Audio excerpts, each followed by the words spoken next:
The class tonight is about ethical leadership. So I besides just reading the chapter and briefing some of the content that we'll hopefully discuss, it really is it's a topic we've been talking about for the last, I want to say, 7 weeks now or 6 weeks. But today we'll get to talk about it a little bit more. So what I did was, in order to just kind of have a conversation, because I know I was talking to you a lot last time, so I want to talk with you a little bit more this time. I want to break out into small groups, breakouts, just 3 groups. So they'll actually be pretty big. There'll be about 10 people per group. And what I want you to do is, in your 10-person group, which is pretty big, I want you to just unpack one of these questions. So group one is going to get the question, what qualities define an ethical leader? And try not to talk about some of the stuff we talked about in the past. And see if there's some stories that you can share. Like what qualities, like what are some of the actions, the behaviors, the beliefs, but actions, behaviors, and beliefs are just words. What does that look like in action? How do, when a leader comes in the morning, how do they interact with their team members? Uh, when a leader is faced with a difficult situation, what are some of the things that they do in order to seek advice? When you talk to the leader, does it seem like they're actually present in the conversation, or they think about other things? When when your organization is going through a difficult time, and maybe you've experienced this in the past, and maybe profits or performance isn't going well, how does the leader respond? Like these are the kinds of things that hopefully we can think about when we think about what qualities define an ethical leader. Because ethics is not a mysterious concept that's left for, I mean, it is a debatable concept, but the reality is ethics usually is determined in action. You don't say about a person they're ethical unless you can see them in action, unless you see them act ethically. And then when they act ethically, you can probably infer and deduce, hey, this person is an ethical person. But it's not until you watch them act that you would infer some level of ethics. And I guess the question is like, what are those things that you're inferring? What do you want to see in the behaviors and the language and the communication style and the consistency or lack thereof in a leader? So that's question one. Question two, and these questions should seem familiar to you because these are the questions that we talked about in our discussions. Question two is, can a leader be successful while making ethically questionable decisions? And that's a fascinating one because last time we talked about trade and we talked about these principles that all these nations should live by. And what is clear is that if certain nations that were saying, okay, we agree to the principles, and every once in a while they chose to disregard one of the principles, they could actually win out in a certain situation by disregarding a particular principle because it's too expensive, or maybe if they disregarded that principle, they would win a big contract. Maybe they do bribe people, maybe they do use unethical practices in whatever means. And okay, the reality is this happens all the time, but the question is, can a leader be successful while making ethically questionable decisions? So that's going to be an interesting one you can unpack. And then why or why not? So that's sort of some people in the conversation hopefully too say, yeah, they can be successful. And here's some reasons why. And here's sometimes I've experienced a leader that makes questionable decisions, and it probably wasn't the best decision ethically. Maybe they had to fire 5 or 6 people, and they just did eeny, meeny, miny, mo, when they fired random people. But the reality is they were successful doing it. They fired people. They continued operating. They continued moving on with their lives. And yes, it was tragic for the people who got fired, but so what? That could be a particular avenue of conversation. Or you say that leaders that act that way, that make those questionable ethical decisions, simply cannot be successful. That when a leader does make a questionably unethical or uh, operates somewhat unethically, that will inevitably lead to their demise. That could be another argument that we've certainly put out in many cases in this class too. So that's something to talk about with number two.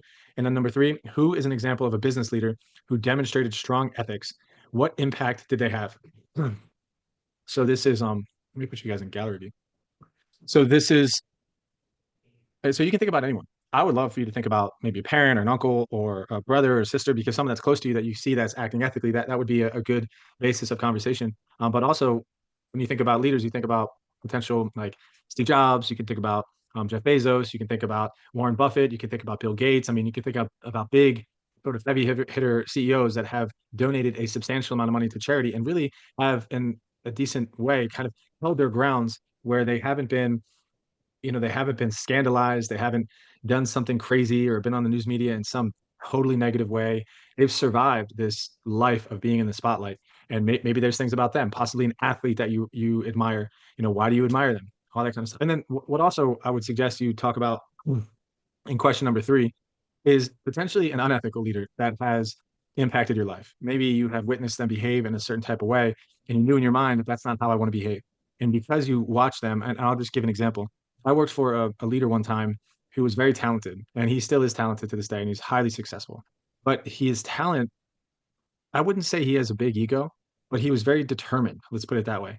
And in his determination, he was blind to the way he was speaking to people and belittling people. And he was hiring people as well, like in leadership positions. That this person that he hired was actually managing me when I was in grad school. And the person that he hired was also very much performance driven and was looking at him as an example. And she too was brutal in the way she treated her staff. She expected way too much. She wasn't kind. She did not allow for much, let's say, consideration. It was all about initiating structure. She didn't care about your personal issues. She just needs you to show up and do the job. And after months and months and months of essentially working and doing like a lot of free labor, if you would, eventually I told her exactly how I feel about what's going on. And the next day I put in my notice saying I'm quitting. And it was sort of unexpected, but it was a long time coming. There was a situation where in which she treated me and treated some other people around me so bad that I knew at that very moment that I was planning on my departure from that organization. And 3 months later, I departed. So I knew this is not a place I was going to stay. So maybe when I share that story, you also have a story about a boss in the past that has disgruntled you in some kind of way, and that maybe you guys can talk about that a little bit and bring that up in the discussion when we come back to class. So again, that would be who is an example of business leader who demonstrates strong ethics. So that's the question. But the reality is, I want you to think about the opposite of that question as well. And maybe you guys can talk about that. And then what impact did they have? So the person who has good ethics, what impact did they have? And then the person who had bad ethics, what impact did they have? And when you say bad ethics, you kind of have to define what kind of behaviors they exuded towards you or exuded towards the people around you. So those are the three questions. And again, cases like this, by the way, and most of you are cases and classes like this is a bachelor's of applied science program that you're in. And one of the reasons why they hired me is because I have business experience. I'm currently in trade and I currently consult other companies. I own companies and I also have worked and operated within business. So most of my experience is doing the work, like simply what Erwin's doing now. And now, thankfully, that I've been able to come back and now I can teach it. So most of what I care about isn't necessarily the theory. It's about how do these things make sense in practice? Meaning, what does this mean to us? What are some examples? What does this look like in action? And this class ethics is kind of blurs the line with theory and practice. But my goal is to present the theory, but then get you guys to think about the practice and talk about the practice a little bit more as well. It's inspirational when you reflect on some of these leaders that one might consider to be heroes and think about their lives. And also, what I know for sure is that they may be lifted up in the eyes of others because of their valiant leadership, their ability to have fortitude, which is courage under fire. Yet, that is not an easy task. And when somebody is looked at as being a good leader, now that you know what it takes to be a good leader, and you know some of the sacrifices and some of the responsibilities that comes along with, and to do that consistently, usually the phrase I like to say is every good leader walks with a limp, meaning at some point in their leadership journey, they have been hurt in some way or another, either emotionally, physically, sometimes um, spiritually, whatever it may be. They've been betrayed. They've experienced malicious behavior towards them. And a leader that doesn't understand the malicious nature of others can be conceived as naive because people aren't always out for your best interest. And leaders confront the chaos with courage and bravery. And confronting anything with courage and bravery usually means that you're going to walk out the other end, possibly a little charred. And that charring, sometimes like the scar tissue in a sense, makes you stronger. And it's a powerful concept. So great job, group. Oh, we have another child. That's nice. Okay, so group two, if you guys can restate your question, and I'll give you another 8 minutes on the clock, and we'll go from there. Well done. And leading back to the question, I think it brings up a lot of topics within this class because we're talking about capitalism, we're talking about performance, we're talking about profit maximization. And when you have objectives and goals, a lot of times I abide by the theory that we sort of see things through our values and through our goals. So if I value honesty, hard work, and making money, I'm going to look for people who are honest, that are working hard, who are also interested in making money. And I'm going to look for things and tools and little crumbs along the way that can help me achieve those goals. And this is just how I see the world. And when people look at things through the lens of I need to make profits, but I don't value necessarily following rules, and I don't necessarily value other people, and I don't value empathy, and I don't value weakness or softness. They're going to try to achieve the means they're going to try to achieve the end by any means, and that's just the nature of certain people. And sometimes the sad part is, and I love this question, is that bad people win, whether you like it or not. Sometimes people cheat and they get the cheese, they get the prize, and that can hurt. And what we actually want when bad things happen to bad people, is that a bad thing? Like when those bad people get caught and get fired, is it's like, well, he or she had it coming. But good people, when bad things happen to good people, that's when our heart breaks a little bit. And really thinking about, do bad things happen to good people? Yeah, ethical people sometimes lose. They get fired. They make the right decision, and bad things happen to them. And sometimes good things happen to bad people. And that is, again, this question is a powerful one. And those are some of the thoughts that go through my mind when I see this. And in the workforce, in certain companies, within certain cultures, sometimes the reward systems and the incentive systems and the control systems that are associated with that organization, how the company is being ran, bring about behaviors and goals that elicit unethical behavior. And that's what we want to at least be aware of. And I'm certainly trying to sort of shake and rattle people to not be naive. Like this stuff happens. And I'm also helping us with hopefully with tools and tactics to prepare for when those things happen to us and when those things happen to the people around us. What do we do? And these are challenging questions. So question number two, great job, group. That's a powerful question. And I love how Tessie brought up, you know, that tough video that we watched, how there's an element of candor. When you're candid, it can be tough. It can be hard to hear the truth. But I want friends, not that that guy would be my friend, but I want friends that are okay with telling me the truth, even if it hurts me. Those are the kind of friends I want. Those are the kind of bosses I want. Those are the kind of people I want to surround myself with because sometimes I need to know my blind spots.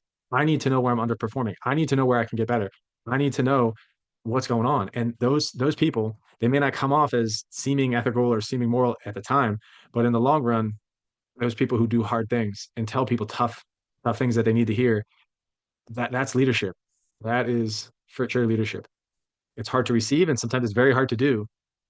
That it's difficult to deliver criticism and to do it great gracefully. I wouldn't call it criticism. I call it feedback.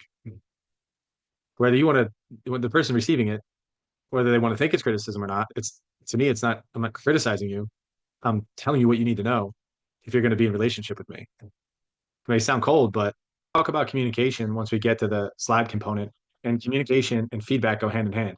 When there's a person that's encoding information that they want to send over to some sort of channel, and you're going to decode that information, in the process of encoding and decoding information to communicate, there's a feedback loop. Are they understanding what I'm saying? And it would not be very helpful at all if I wanted to get feedback on something that I wrote and I gave it to someone. I said, "Hey, can you please give me some feedback? I want to know if this is great." And they took a look at it and said, "Oh my gosh, Claude, you are the best writer I've ever the way you put together these words. I mean, this is an amazing email. You should send it exactly like this. There's nothing wrong with this whatsoever. I'm so proud of you." And then I leave that conversation and it's like, well, did I get better? Is this person being honest?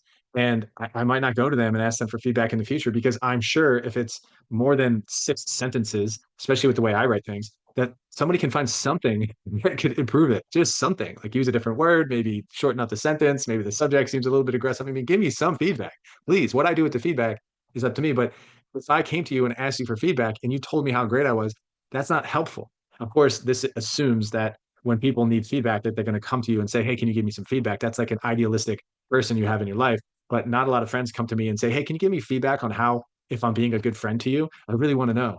Like that, does that happen in real life? No. I mean, typically what happens is somebody's not a good friend to you or doesn't respond to your text message or phone call the way in which you wanted them to.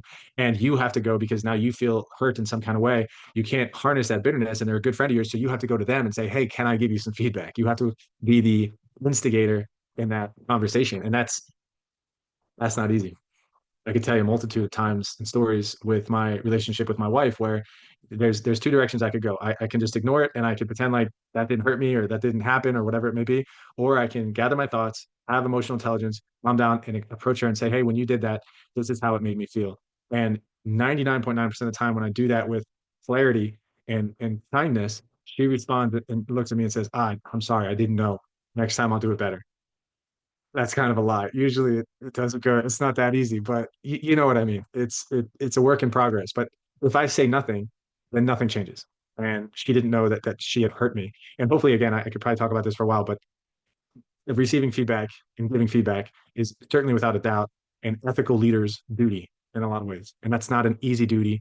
It's not an easy task. And it's one that you can get better at and practice. That's what's so fun. If you take my supervision and leadership class, then we're going to have opportunities to do that. We do role plays and whatnot in that class. So that's certainly one of the aspects of the class. Okay, let's go to the third group.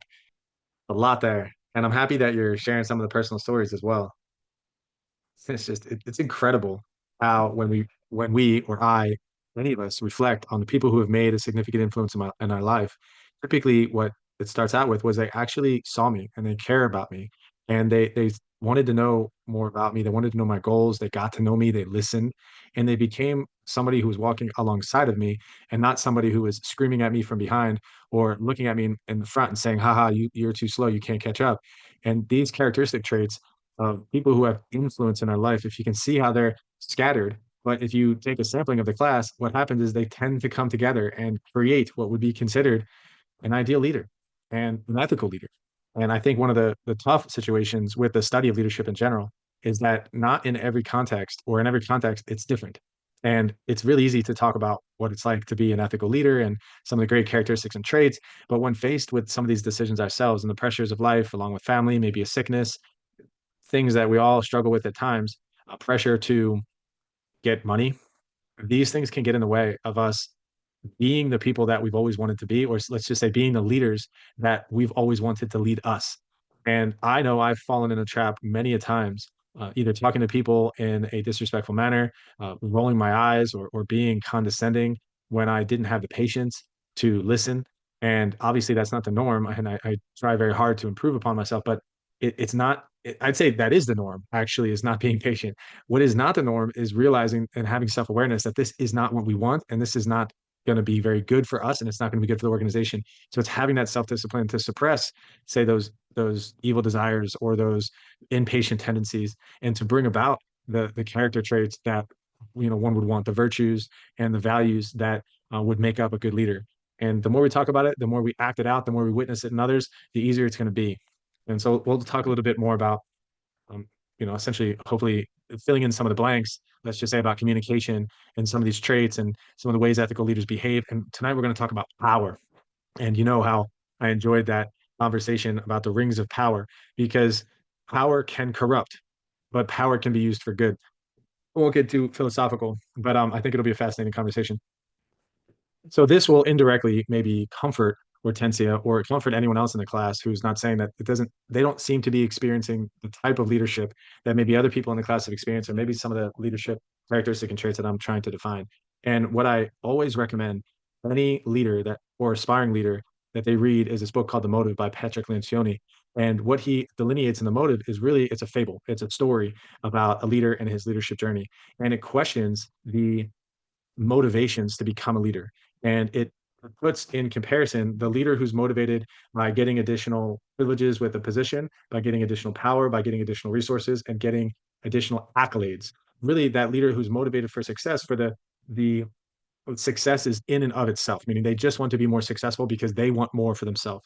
Versus the leaders, what he touts as the right kind of leaders, that get into leadership because they want to onboard more responsibility for a purpose or a cause, that they genuinely want to help people, that they're sort of called into a leadership position and not necessarily seeking it out themselves, but they know that if they were in a position of influence and they could lead and had the position and had the power, that they would use it not as a platform to catapult themselves, but in a way to essentially lead and serve their team and lead and serve the people around them.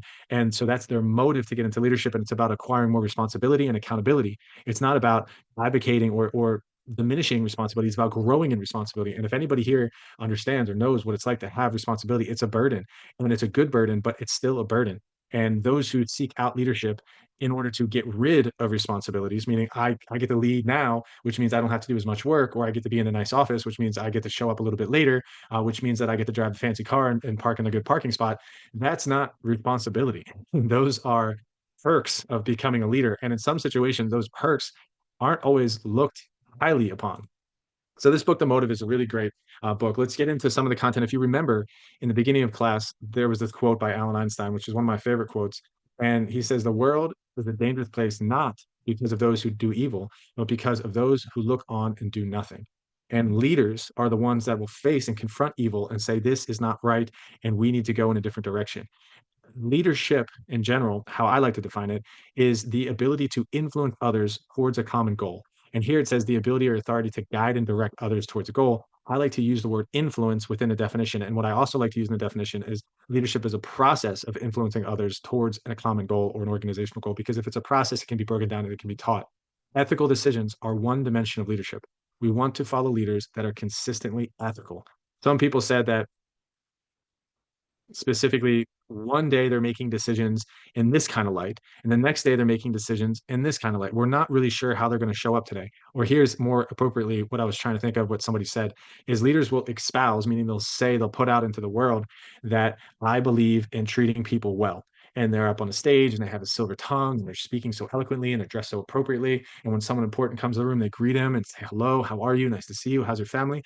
And then the moment that that person leaves, and they see an employee say that works for them on their team, they treat them poorly. They disrespect them. They are fake, a hypocrite in a sense. And maybe you've been around some of these people. I've certainly know these people, and most, if not all of my life, I guess is a troubling thing about me, is not only can I see it, but I can't stand it. And I feel like it's a part of my calling to call it out, not only call it out, but to stand up against it.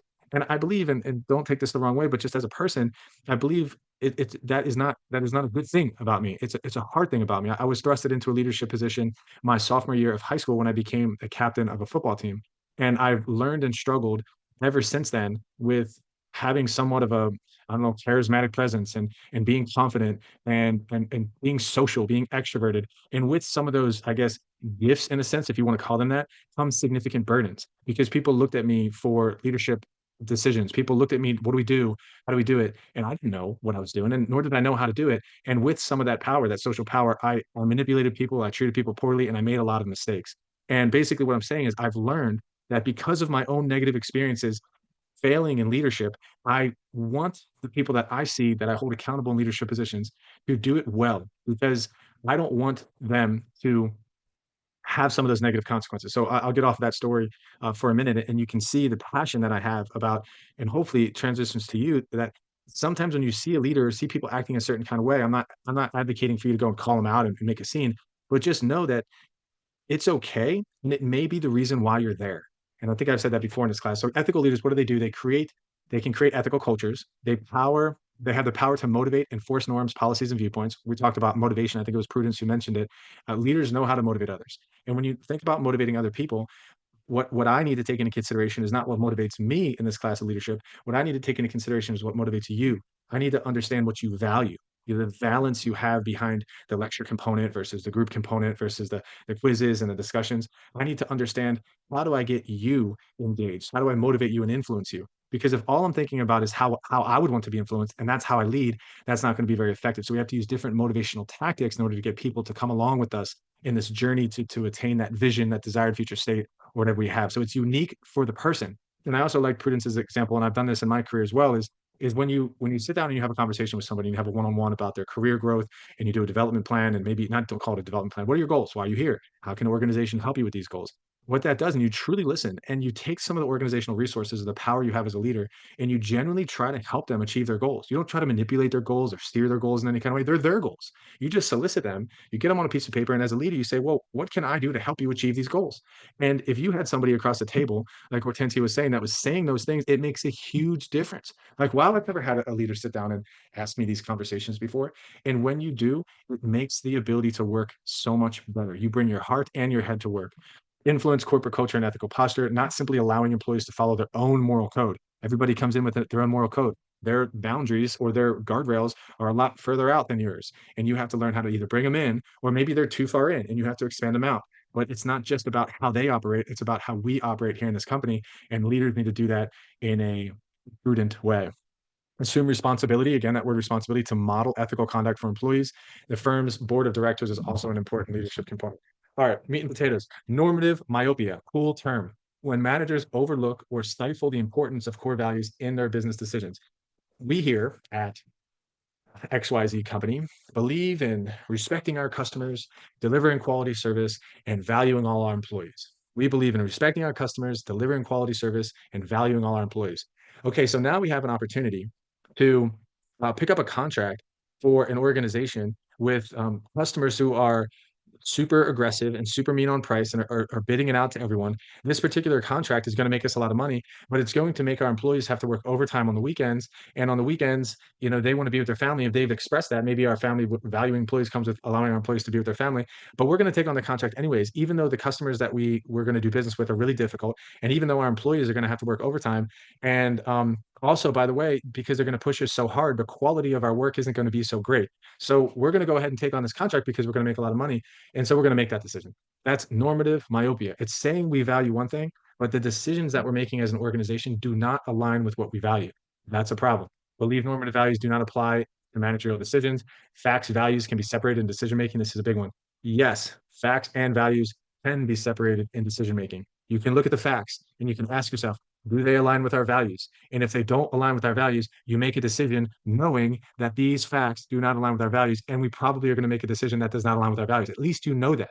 So you can separate them out. But the reality is, you want to make decisions that have facts that also align with your values. In that case, you're going to make better decisions and you're not going to suffer from normative myopia. Normative values are outside the realm of business, result ethical blindness, propensity to rationalize an unethical action or turn a blind eye. So, what do ethical leaders need? They need good character. What's good character? Oh, that's a loaded conversation. What they need, in addition to good character, is competence. Competence means the ability to do the work, have the skills necessary to get the work done. If I could not speak well, if I couldn't speak English, and communicate in a way of being an educator. And I struggled with being able to define the term leadership. And I couldn't show up every night on time. But I loved the teaching. That would look, I might have good character, but good character combined with confidence makes ethical leaders. I mean, you have, sorry, combined with competence. So you have to have competence. It's very important. If you've ever worked with somebody who's incompetent, as nice as they are, as grateful as they are, if they can't show up on time, they can't wear their uniform, and they can't click the buttons properly on the register, they can't work at McDonald's, no matter how good of a person they are. So good character, competence, and skills to guide others. This is what ethical leaders need. If an ethical leader doesn't have one of these three things, it can be a big problem. Ethical leadership skills developed through years of training, experience, and learning other best practices of leadership. This is kind of a disheartening thing. Like ethical leadership skills developed through years of training. For somebody who's in college that maybe had not have had a lot of jobs, you're like, okay, when is years of training going to happen? Believe me, it's happening right now. It's happening in your daily life. It's happening every day. You have the ability to operate in this world all the time, just as much as anyone else does. So practice ethical leadership skills in your house, with your family, with your friends, at your work environment, in your school, all of the above. There was a group, and I think it was Anthony, who brought up a situation that made me think about this slide that we talked about in the first class. And I think this is important to understand the lens in which we're seeing other leaders through. And maybe if you think in your mind about some of these leaders in your past that you have worked with, that you have experienced, they likely will fit in one of these categories: the pre-conventional level, the conventional level, or the post-conventional level. I'm going to argue that the best ethical leaders fit within level three, the post-conventional level. These are leaders that follows self-chosen principles of justice and right, aware that people hold different values and seeks creative solutions to ethical dilemmas, balances concerns for individuals with concerns for the common good, transforming or servant leadership, empowered employees, full participation. So basically, they take on the responsibility of ensuring that the rules not only are being followed, but when the rule needs to be broken, let's say, or when you have this, I think this was the thing that triggered this for me. You have the best of two evils, meaning you have two bad decisions in front of you, and you need to make one. You want leaders that are at the post-conventional level because they're going to understand the dynamics of this decision much better. The outcome of this decision isn't going to be about them; it's going to be about the group, and they'd be willing to say, "Fall on the sword," or take the bullet for the team, this kind of stuff. Leaders eat last component, post conventional level. Let's look at the opposite of that level. Level one is pre conventional, follows rules to avoid punishment. They're just going to follow rules so they don't get in trouble. Acts in own interest, obedience for its own sake. So as a leader, they'll follow whatever rule you tell them because they don't want to get in trouble. That's not a leader that you want to abide by. You want a leader that, candidly, if if the team was in trouble and it was because of something you did and you're a team member on the team and your leader is now faced with a decision, they can either rat you out that you're the one that made the bad decision, you're the one who hit the button, whatever that looks like to you. You want the leader to stand up to the CEO, the boss of the company, and say, no, it was my fault. I take full responsibility. It's my fault. I fall on the sword. I take the bullet. It's me. Even if it's a lie, you want that leader, in a sense, to protect their team, to buffer their team from any kind of outside condemnation. There's a great story with Simon Sinek. I'm just going to play the video because I think it's very relevant with what I just said, and I think it'll be inspirational for you guys. And that's kind of my goal, right? Is to inspire you in some way or another, inspire you to learn. Simon Sinek, he wrote a book called Leaders Eat Last. Throw herself on her child. That's what leadership is. Do we believe that our leaders would throw themselves on us, if they heard gunshots? If the economy shook, would they quickly throw themselves on us? That's what leaders eat last means. It is very literal. It is very, very literal. It's amazing how when you associate all of these things we're talking about tonight, and you could just look at an image and you could see in that image, that's what I would want my parent to do for me. That's what I would want to do as a parent for my child. And that's how I would want the person that I entrust my career to and 8 hours a day, 5 days a week to do for me. And that's it. Just think about that. How can we be that for others? And how can they hopefully be that for us? And let me tell you, I've embraced that style of leadership now with the last 8 years of running a business, and it wasn't easy. You would lay on the wrong people essentially, and the people you would lay on and protect would actually stab you from underneath. And that's a real thing.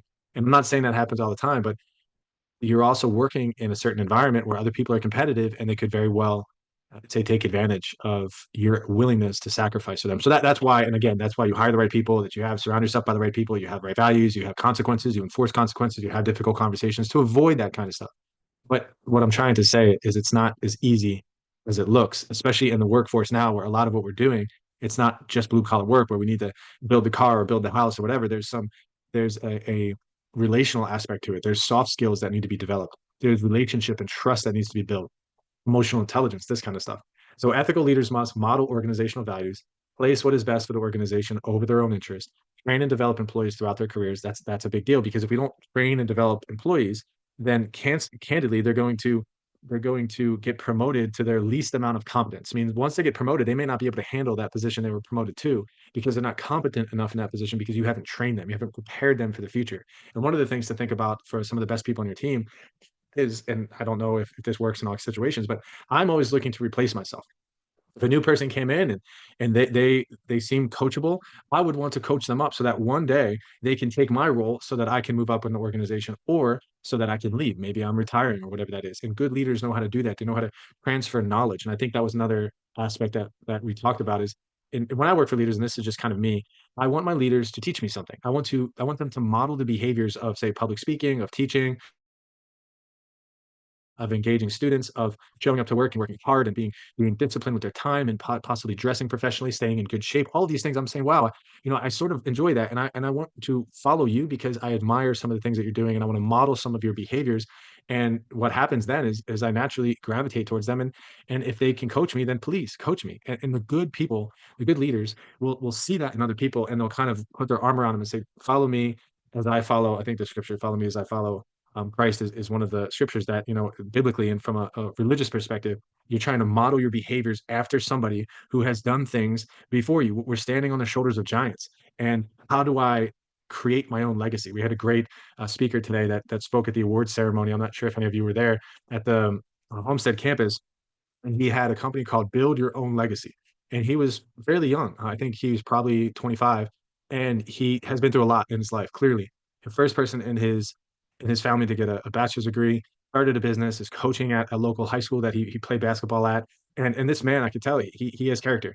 And what he was talking about in every single thing he did was, how can I make a difference on others? Because I've gone through so much and I've done so much despite of my challenges, and I simply just want other people to experience the things I was able to experience now that I've attained some level of success. Unbelievable mentality to look towards others and to want to coach them. Understand employee values and perceptions, establish reporting mechanisms, recognize the limits of organizational rules and values, not operate in a silo of decision making, be passionate about the organization, have strong personal character, not wait for ethical problems to arise, be proactive about them. So the 7 habits of strong ethical leaders. Habit number 1, ethical leaders have strong personal character. How many times does this phrase character come up? What does it mean to have strong personal character? It's having virtues, standing firm on your virtues, making sound decisions based on a value system, treating others well, having confidence in a way to stand behind some of the things to be right, and doing the right thing, even if it can negatively impact you, which is integrity. There's probably more that you can use with defining character, but that's some of the stuff that came off of the top of my head. Ethical leaders have a passion to do right. Ethical leaders are proactive. They're not reactive. They don't wait for things to happen. They proactively engage the environment, engage people, and they protect them. They buffer them is really the real terminology for it for potential threats that could harm them, but they're proactive about it because they know bad days are coming, they know tough times are coming, and they're proactive about those things and not reactive.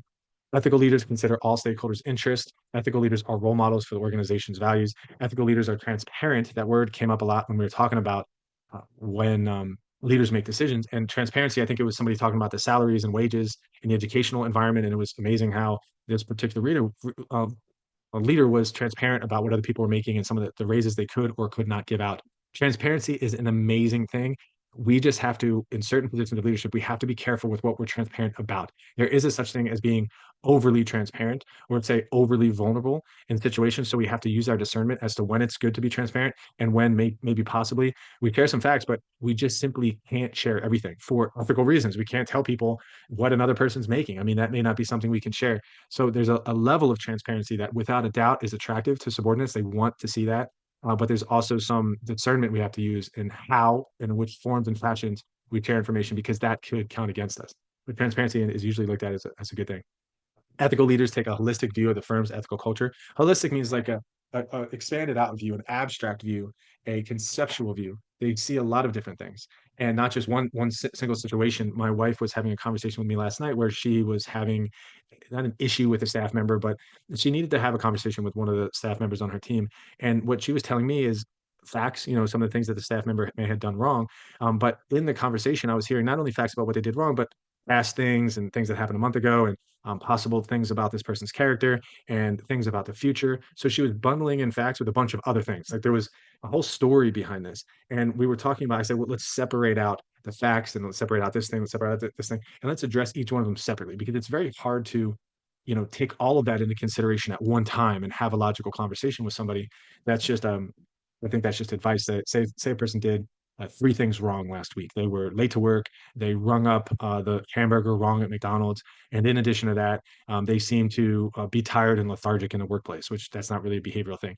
They fell asleep on the job. Let's just say they did those three things. If you're going to have a conversation with them, you say, okay, listen, you were late to work, you fell asleep on a job, and you also, whatever else I said, you rung up the machine wrong.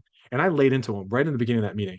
It's like being hit by a punch, like somebody punched you three different times in the face. It's like, well, where are you going to go from there? Your manager just criticized you on three different things. But if we can unpack one, we can say, hey, I noticed last Wednesday that you were about 15 minutes late to work. You came in at 8:15. We started at 8 o'clock. What's going on? Why were you late? And you just listen and they might share what it is, why they were late and what happened, and then you have the opportunity to coach them up and say, okay, I understand. Next time, if you can just send me a text or give me a call, that'd be awesome. I appreciate you sharing. Just happy that you know that we start here at 8 o'clock, and let's try to get into it, and then you attack the second issue, and then you attack the third issue, but you don't do them all at once. Yeah, and well, I'm so happy that a conversation that possibly could have been taken as offensive, like you feel like this person's being attacked by you, that you're saying to me on the back end of the conversation that it went well. And it was an opportunity for you to connect and listen and learn and inquire. That's incredible. There's a great one of the best, I think, leadership quotes that I have ever abided by is that new mornings bring new mercies. And again, sort of for those of you might recognize that quote. It's not really a quote, but the reality is, at 3 o'clock in the afternoon, I'm tired, somewhat impatient, and I'm thinking about how I need to go to the gym or how I need to get this work done. It's not a really good time for me to have a confrontational conversation with someone. I'm just not in a good place. And it's been a long day. I've had 15 different conversations. I'm a bit tired. I'm a little lethargic from the pizza I ate at lunch. It's just not a good idea. So I know that the most difficult conversations I have, I go to sleep at night. I get a good night's sleep. If I don't get a good night's sleep, I don't have the tough conversation, but I get a good night's sleep. I wake up in the morning and typically all that nonsense that I was thinking about the day before, it comes together in my brain while I'm sleeping. And I wake up in the morning and I have this new perspective on this relationship and this conversation I need to have with somebody. And I come into work and I ask them if they have a couple minutes. And my heart rate is not as high, my stress level isn't as high, and this is a priority to me, and I want to do right by this person. So usually that conversation goes really well when it's structured and when it's planned and when I can control the environment versus me just impulsively telling them how I feel on a Thursday afternoon at 4:30 as I'm running out the door and making some sarcastic remark about the report they turned in that was inaccurate. Not a good idea. So you get the point.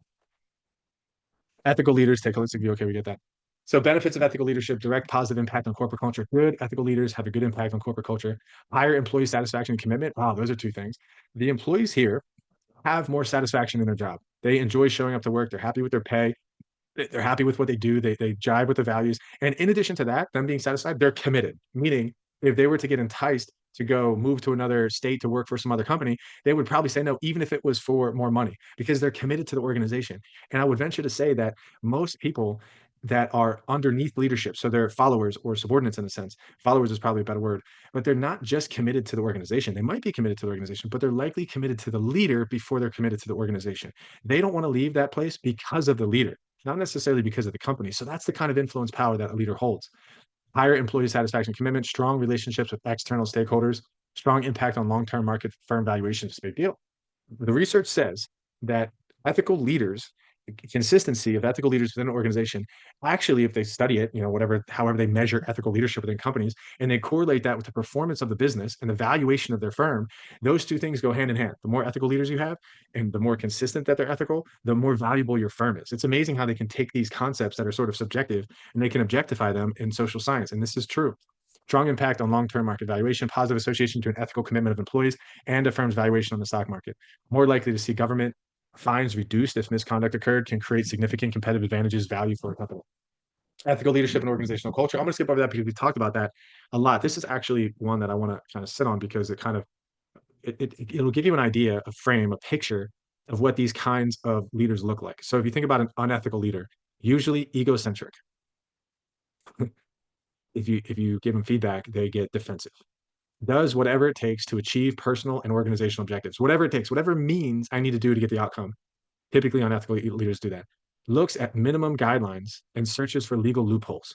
So, maybe I can come in and maybe I can take this person's chair, their desk chair, and swap it out with mine. And it doesn't seem to be a big deal. Or maybe I'll go ahead and look at that site work that I'm maybe not supposed to look at because I don't know if the IT people are really monitoring this kind of stuff.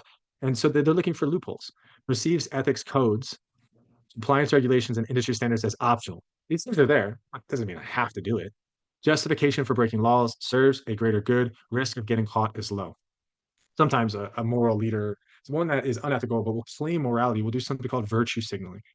Oh, I went ahead and stole, $10,000, but the reason why I took it is because I needed to, I went ahead and took it, but I gave it out in bonuses to my team because my team was underpaid and they were complaining to me, and all of them were going to quit unless I stole this money and dispersed it to my team. And some people, I mean, yes, fair enough. Like be Robin Hood, that's fine. But if you're going to be Robin Hood within an organization, if you call yourself an ethical leader, I'm not sure those things really match up. Maybe there's a way to go about that that could be a little bit more ethical. So that's kind of a debate topic, but you get the idea. Apathetic leader cares little for ethics, views ethics as relative optional in a business context. Remember, ethical relativism, moral relativism is, to each their own. Well, I understand this person likes to but blare rap music with curse words all day long, and hey, that's fine. That's what they do. That's what they like. Even though we're working in a child daycare, you know what I mean? If the child daycare teacher wants to blare rap music with curse words all day long, hey, just let them do what they want to do. That's fine with me. That's apathetic leadership.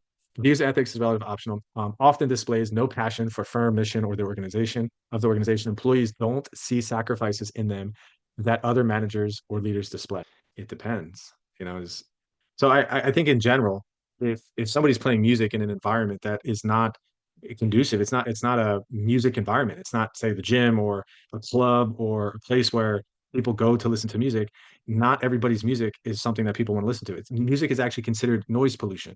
It's not, it's good for you, but it's not always good for the people around you. So that's where my first mindset goes. But of course, if they're playing music and it's socially appropriate and it's allowed and it's in a place where maybe one person works, so they're not disturbing other people, and they take care of. I think my issue lies with the ability for the two people, the one person that's playing the music and the other person that doesn't like the music, to just have a civil conversation about the music.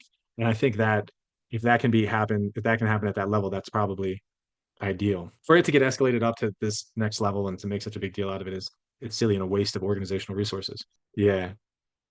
Yeah. I mean, the sensitivity in the work environment can be a thing too. And, as an entrepreneur and small business owner, I didn't have a lot of patience for that. I would just say stop, like stop being children essentially, and just deal with your problem yourself. And a lot of times, what happened, there was two men that were egocentric in a sense, and one of the guys would park his car next to this other guy, and he had this big truck, and it took up a decent amount of the parking space. So the other guy would take his mirrors and like push his mirrors in. And so the person who got their mirrors pushed in was so livid, like so upset that this person would do this and was like physically confronting them. How dare you touch my mirrors? And so they had this thing and I witnessed it. Like I saw it from a distance and I went over and I said, stop, gentlemen, stop. Like, what are you doing? And then so they calmed down. And then I brought them both into my office and I said, okay, what happened? This person said, da, da, da, my mirrors. And this, I say, what happened from your side? This person, da, da, da. And I let them talk it out. And after about 5 or 10 minutes, they both realized they're like, you know what? I'm sorry, my bad. And they got up and they gave one of these like bro daps and they gave each other a hug and they were like, I love you, man. I love you too. And it's like sometimes they just need to figure it out. Like stop being so silly. And so that's kind of how I would deal with some of those minor conflicts. So ethical leader includes ethics at every operational level, addresses issues as soon as they appear. That I guess it's an example of what I just that story I just told you.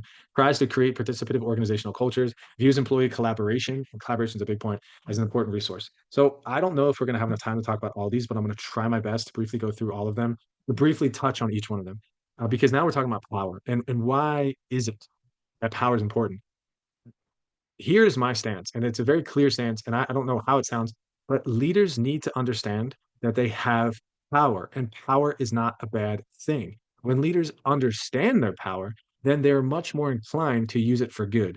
Leaders who don't understand their power likely will use it unintentionally for bad things. So for a leader to see that in my leadership position, and even if you don't have a leadership position, that power is the thing, and people perceive power and they respond to power, then we're moving down a continuum that we can actually learn now. We can actually grow. We can actually become better leaders because of our recognition of power, reward power, coercive power, legitimate power, expert power, and referent power or referent power. And I'm going to talk about all of these. Reward power. So there's two different kinds of powers. The legitimate power, or essentially would be formal power, is reward power, coercive power, and legitimate power. Informal power, which is somebody that, say, isn't in a leadership position, still can have expert power and referent power. And we'll talk about why. Reward power, a person's ability to influence the behavior of others by offering them something desirable, a raise, a promotion, an office, a car, a job assignment that's beneficial, a conference call with important people. These are rewards that you as a leader can offer the people on your team. It's not just money, it can be other things as well. The advantages of using reward power, it encourages employees to work hard and achieve goals, achieve rewards. It's a behavioral conditioning aspect. Promotes loyalty, creates healthy competition, helps improve retention. These are all good things with rewarding people for doing well based on what you're rewarding them. That's really important. What I would advocate for you to reward, especially in this class, is reward people who are operating by the organizational values, that are acting ethically. That should be what you should be rewarding people for, not just financial performance. That's an interesting thing. So some disadvantages, if used continually, can cause some rewards to lose their appeal. There's a story about a man. He owned a barbershop and he moved into the barbershop, and outside he saw a group of kids playing soccer. And he didn't want these group of kids playing soccer at his barbershop. So he went outside and offered the group of kids, he said, listen, I'll give you all $2 each. If you all um, if you all come back tomorrow to play soccer here, I'll give you guys $2 each. So they're like, of course we'll come back tomorrow. They came back tomorrow. The guy gave them all $2 and said, thank you so much. If you come back tomorrow and play soccer again here, I'll give you $1 each. So they're like, of course we'll come back tomorrow. So they all came back. They played soccer the next day. The man gave them all $1. And then finally the man said, listen, if you guys all come back here the next day, I'll give you guys all 25 cents a piece. And all the kids looked at each other and said, 25 cents? Say, we're not coming back tomorrow for 25 cents. And they never came back for the store ever again. So the motto of that story, or the theme and the lesson in that story, is sometimes you can reward people, and by introducing extrinsic rewards, you're actually making them used to these rewards, and they're going to expect it. And if they don't get the reward, then they're not going to do the behavior anymore. So you got to be careful what you reward people for doing, because it could have unintended consequence. It's costly. Can cause employees who didn't receive the reward to feel less motivated, creates expectations of similar rewards in the future. Coercive power. Typically, this is a power that sometimes leaders have to use, without a doubt. Yet, it is a power that we want to try to avoid at all costs. Penalizes actions or behavior. It's a consequences in a sense. Advantage, quickness of results. If you do that again, I'm going to have to suspend you. That's coercive power. I have the power to suspend you. And if you do it again, I'm coercing you not to do it. Or vice versa. If you don't pick up this additional workload, I'm not going to put you up for promotion. It's coercive. The disadvantage is lowers job satisfaction, potentially higher turnover, threat of backlash from employees, close supervision needed. It doesn't work if you are not able to carry out the threat, and it reduces innovation. And let me add one to it. It's tiresome for the managers and leaders. to be coercive in their leadership. Next power is legitimate power. This one's probably the easiest. The belief that a certain person is the right or the position to exert influence in certain others have an obligation to accept it. So just because I'm in a position, so this is actually a fact. If you are in a position, let's just say manager, and somebody under you is assistant manager, you have legitimate power over them. That's what your title says. Just your title in and of itself has the power written into it. What you do with that power and how the person sees that power is up to them. But legitimate power is a real thing. The advantage is it helps ensure employees' compliance with the manager's orders, establishes a hierarchy, just knowing who's in charge around here. Understanding titles, that's an important thing. Accepted as cultural norm in most societies. Disadvantages can create dissatisfaction, resistance, and frustration among employees, does not harness loyalty or respect, can be easily abused towards personalized needs. So the big thing is just because you have legitimate power does not mean you have the ability to influence other people in a positive way. You might be able to influence them temporarily because you're the boss or whatever, but that doesn't mean that they're actually going to commit to you or they're going to be satisfied with your leadership. So that's interesting. So two of my favorite powers, simply because they're not formal powers, they're informal powers, which means anybody can do it. There's a great book that says leading when you're not in charge. And so this is what it's really about. You might not be the boss, but you can still lead.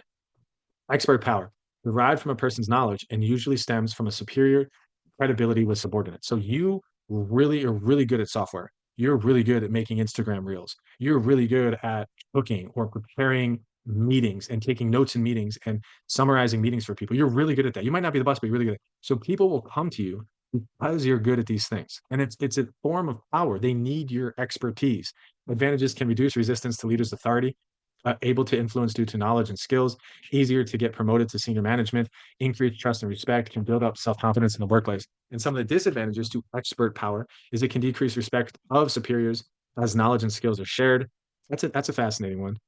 So it can decrease respect of superiors as knowledge and skills are shared. So if you share what you know, other people might take advantage of the fact that you just share it with them and just use it against you in a sense. And that's what that says to me. Need to update skill set frequently to keep power based does not necessarily carry common sense with it. Just because you know how to cook doesn't mean you know how to set the table. Just because you know how to cook doesn't mean you're necessarily good at dealing with people. You know, it's just, so sometimes the expert power people don't know how. It's kind of like engineers. Let's just say typical engineers, stereotypical engineers. I don't mean generalized, but the type of engineer that doesn't have good social skills, or let's say the type of NASA scientist that doesn't have good social skills. They're really, really good at one thing, but it's very difficult for them to disseminate their knowledge and to interact with other people, to teach other people about it so that they can use their expert power in an influential way. So engineers and scientists at NASA that also know how to couple those skill sets, that expert power with soft skills like emotional intelligence and communication, and like some of the stuff we're talking about tonight, that's a much more politically and leadership oriented advancement in their ability to use their expert skills. All right, this one's a cool one, and I think certain people in this class, I have noticed it already. Like there's when I go to the groups, you just have this like ability to. People like asking you questions. People know your name. When you're hanging out with your friends, people enjoy being around you. You're a positive social influence to people. This is a form of power. We had a lady in our organization that was working as a project manager. Her name was Lisa, and she was a great project manager. But we noticed that everybody would sort of congregate around her office, and she would stop, and she would listen, and they'd have these conversations and they felt so comfortable with her. And everybody, it wasn't just one or two people, but everybody really felt comfortable and had a good personal relationship with Lisa. And when it came time to grow our organization and scale it, we needed to find a human resource administrator, somebody in human resources. The first person that came to mind was Lisa because she just seems to be, I wouldn't say well liked, but it seems to be that people gravitated towards her. So she had referent power. Let me tell you why this is important. Number one, leaders, you want other people to want to be around you and to want to share with you. That's important. But for leaders who are aware, socially aware enough of the people around them that have referent power, you want to make sure you keep those people in your good graces. Why? Because if you were to slight them or stab them in the back or do something downwardly not good to them, you know that they know a lot of people. You know that they have good, trustworthy relationships with a lot of people, and they could very well share negative vibes about you because they have that social influence, that social power. When one person perceives that their individual goals or objectives are similar to another's, advantages, the greater the attraction, the greater the identification, and consequently, the greater the referent power can lead to enthusiastic and unquestioning trust, compliance, loyalty, and commitment from subordinates. Disadvantage, the power is easily lost. That's a fascinating one. This will be the last thing that I talk about, and it'll be brief because we just have 3 more minutes.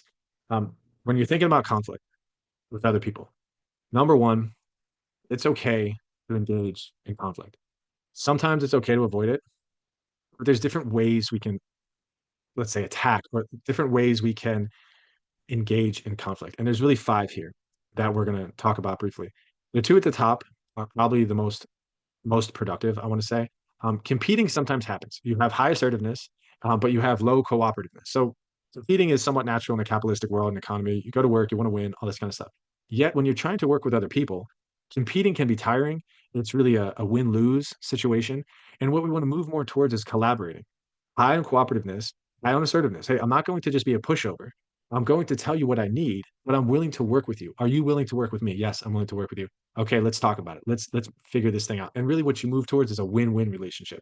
So competing is a win-lose, yet sometimes effective. Collaborating is ideal. When you talk about negotiating, you don't want to compromise when you negotiate. Compromise is you give something up and they give something up. That's not always ideal. Collaborating is I get something and you get something. We both get what we want. I just told you what compromising is. It says, okay, fine, you want to work on the weekend. I don't want to work on the weekends. Why don't you come in on Saturday? I'll come in on Sunday. That's compromising. Collaborating for that same example would be, hey, listen, I'm sorry, I do not want to come in this weekend. So it's not going to happen. But I promise you, I can help cover you in a weekend in the future because I actually have, so let's say spring break 2 weeks from now, and I'm going to be totally refreshed by the time the weekend comes. And that weekend, I'm totally cool with work. I actually want those hours that weekend. So if the answer is no, I'm not going to work this weekend. Good luck. But if you want to, I can cover weekend in the future, and potentially we both can win. I don't know if that was a great example, but you can understand. Avoiding usually means there's conflict, something's going on, there's tension, and I'm just not going to deal with it.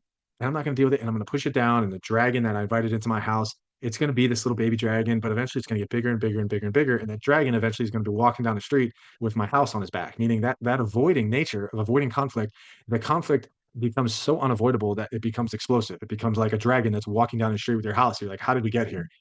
The one story, it's a brutal story, but I guess it'll prove the point, is that this lady and this man were sitting at the divorce table and they're getting divorced. And the lawyer was across the table, and the lawyer said to the man, "Go ahead and sign this paper right here." So he went ahead and signed the paper, and the wife, or now ex-wife, whatever you want to call her, looked at the man and said, "I hate the way that you sign your name." And the man looked at her and said, "How come you never told me that?" And so that to me is there, she was avoiding that for all these years. She wanted to tell him, but she never told him. And if she had just told him and been more assertive in a sense and be willing to cooperate, that conflict could have been resolved. We could have entered into a healthy conflict resolution as opposed to entering that crazy cycle. So competing, highly assertive, believe in winning at any cost, measure success by how much the other side loses, usually not considered to be ethical, abusive, and less likely to consider the concerns of stakeholders. Obviously, competing is not great. Let's move to compromising, believe each side should give something up. Sorry, let's move to collaborating. Most advantageous, cooperative, and assertive. Collaborate with others to find way to obtain a beneficial solution. Then you have avoiding, not effective, avoid conflict at any cost, even if it leads to misconduct, uncooperative, and non-assertive. Even if they are aware of misconduct, they do not desire to manage it. And then you have accommodating and compromising, of which I do not have time to get into. There were some good ones that we missed, but I am officially out of time. So thank you so much for listening. Thanks for participating tonight. A great subject with ethical leadership. I think there's a lot of wonderful questions to be considered of the different behaviors and mannerisms we want to see in ethical leaders. Some of the difficulty it is to have ethical leaders that are, say, compromising their ethical values in order to win. And then, of course, the last question we asked was I forget what that last question was, but great job.